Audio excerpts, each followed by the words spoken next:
Today I'm going to be critiquing the squat, the bench and the deadlift submitted by Mick. So I'm offering this for a short period of time. If you want me to critique your big three lifts or one of them, then by all means submit them to me. BennyFit.Training@gmail.com. So this is something I'm offering for free. Take advantage of it. It's only going to be a short duration that I'm offering this. The only caveat is that I get to analyse it on social media like I'm doing today with Mick. So let's take a look at Mick's bench press.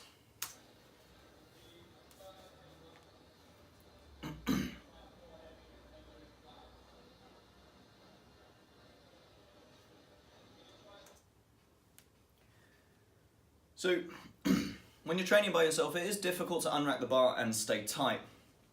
I didn't see much of this, so what I want to see a bit more of an exaggeration of is pulling these shoulder blades, these shoulders together.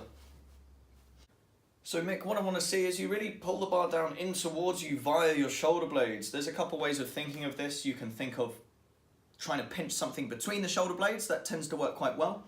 I also want to see your lats engaged more. So I would argue they're probably engaged, but just not quite enough. So I'm going to also give you the cue of shoulder blades together and down. So try to think like you're tucking your shoulder blades into the back pockets of your shorts there.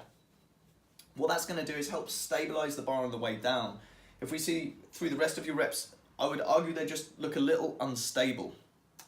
So I think this really plays out in the bar speed and just how it moves in just a little bit of an unstable fashion. So really pull those shoulder blades back and together throughout the lift. So try not to let that release per rep. The other thing I wanted to make a note of is your elbow position. So when I say elbow position, I mean in terms of where it is in relation to your body. So I think we could do with just a little bit more of a flared elbow. So I know that you wrote to me and said that you are using a normal grip for your bench press. So normal, maybe go a little bit wider than normal. It might lend itself to your elbows being a little more flared. Obviously we don't want to over flare them, so you are correct in that thinking of tucking the elbow. I just think they might be a little over tucked. Other than that, it's looking like a really nice bench press. We've got a good path, you know, we're hitting onto roughly the highest point on the chest, which is where I would suggest you go to. That suggestion of the elbows being flared a little more should help recruit the major muscle groups in a more even fashion. Rather than favouring the triceps, we're going to have the triceps still working, but the pectorals getting more involved. In terms of just purely wanting to lift more, what I could suggest also is to have a bit more engagement through your lower body. Now this is a very powerlifter's thing. You know, we're going to take a leaf out of the powerlifter's book here. There's nothing wrong with getting a bit of leg gauge involvement as well. You're going to have involvement anyway, so why not just involve more? So what I'm going to ask you to try, if you want to just purely lift more weight, is by engaging through the glutes, engaging through the quads, and trying to drive your feet down and across the floor. What that should do is kind of keep the lower body engaged and help to press the weight back when we're looking for that kind of almost diagonal line, kind of turning into a bit of a J. So we're going to force the bar back a bit harder using the legs the entire time. So don't think you're trying to time with your legs, you're just going to keep your legs engaged the entire time. I hope that makes sense. Cool. I think that looks good. I think that you can take those points away. So leg drive is going to be engaged throughout the lift. Glutes and quads are on. We're trying to push the feet across the floor. We're going to pinch the shoulder blades together and we're going to pull the shoulder blades down. And that should lend itself to a bit more of a control bar on the way down. Moving on to Mick's deadlift now.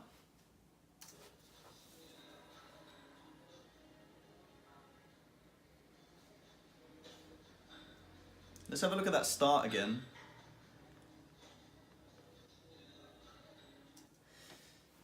We're just starting a little low, and unnecessarily low. So what you'll see is the bar start to move when you find your optimal hip position.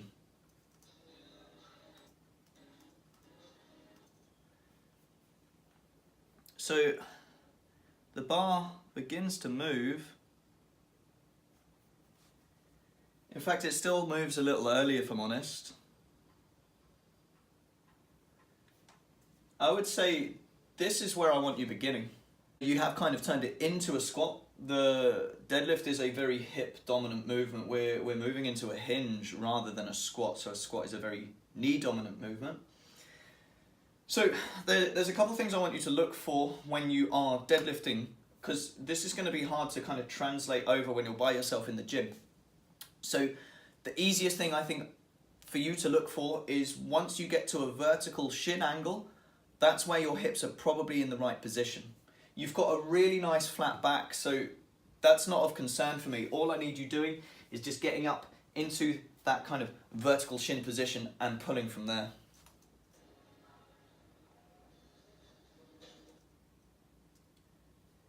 The other thing I would make note of is I would leave touch and go deadlifts alone for the minute, especially while you're trying to establish where your hips need to be per rep on the deadlift. So I'm going to encourage you to do some dead stop deadlifts. You know, this is why the deadlift is called the deadlift.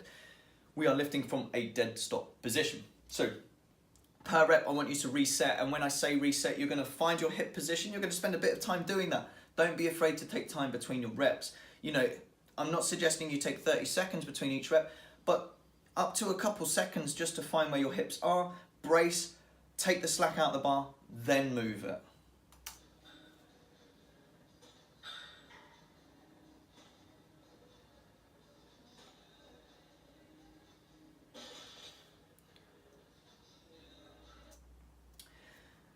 So throughout the lift, you've got a perfect back position. I don't want to change anything. I'm going to get you to change where your hips start. So again, we're just a bit low. The knees are really far forward.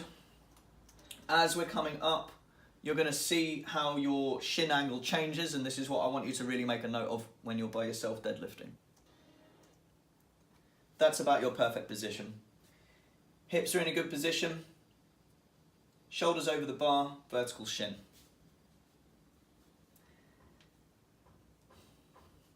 Cool, I'm liking it.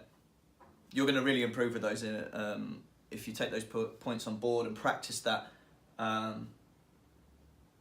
Feel the tension in the bar before you pull it off the floor when you do those dead stop deadlifts, and you're going to see some vast improvement there.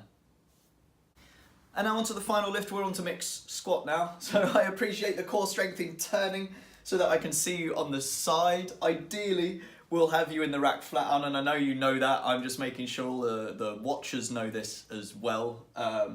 Yeah, make sure you're in the squat rack correctly. Okay, let's have a look.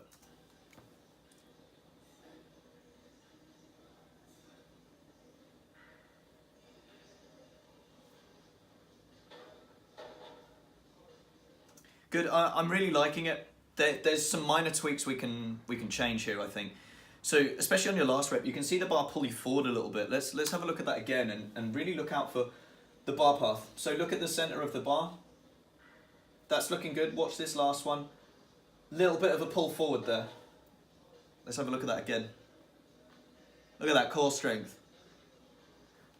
There, just pulling you forward. Just subtle enough to be seen though. I think if the weight gets any heavier, that's where you're gonna kind of find your sticking point. In coming back up, 2/3 of the way through, the bar is gonna pull you forward. So, what I suggest, Mick, is that you go for just a slightly lower bar position. It looks quite high up on your back. For your mechanics, it's going to pull you forward that high up on your back. So when I say low bar, where you've got it up right on your traps, you're just going to pull it down maybe an inch at the most, and that should lend itself to the bar staying over your midfoot, which is ideally where it should be throughout your lift.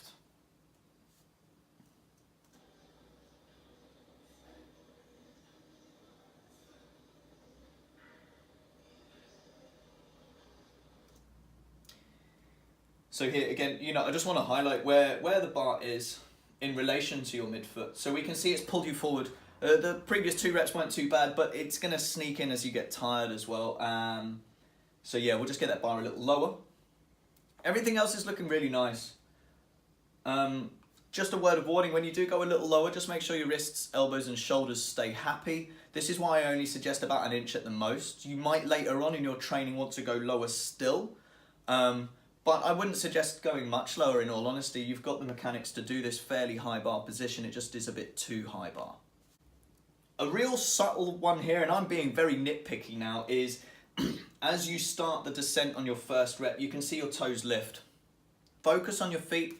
There's a few ways of thinking of them, but all I want you to do, Mick, is think of toes and heels. So I want you to press through your toes and through your heels. Really nice depth. It does look like you lose a bit of tension at the bottom, so all I want you to do there is just, when you get to that last 10% of the movement, try not to speed up to bounce out. I want you to keep it under control like you do in the first 90% of the movement. That's going to make it tougher. What you're going to find is you might need to drop the weight down a little bit to practice that. Maybe 5Ks, maybe 10Ks off, so that you can control it in that bottom portion without losing that tightness. Really nice. I think of all the lifts, the squat and the bench only need some minor changes. It's the deadlift that is probably going to take a little longer, Mick, so practice on that.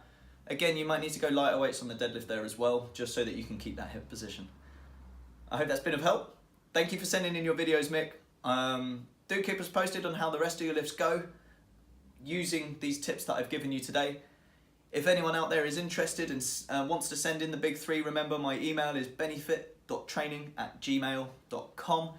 Send over any of the big three or all three, as Mick has done. Thanks for watching.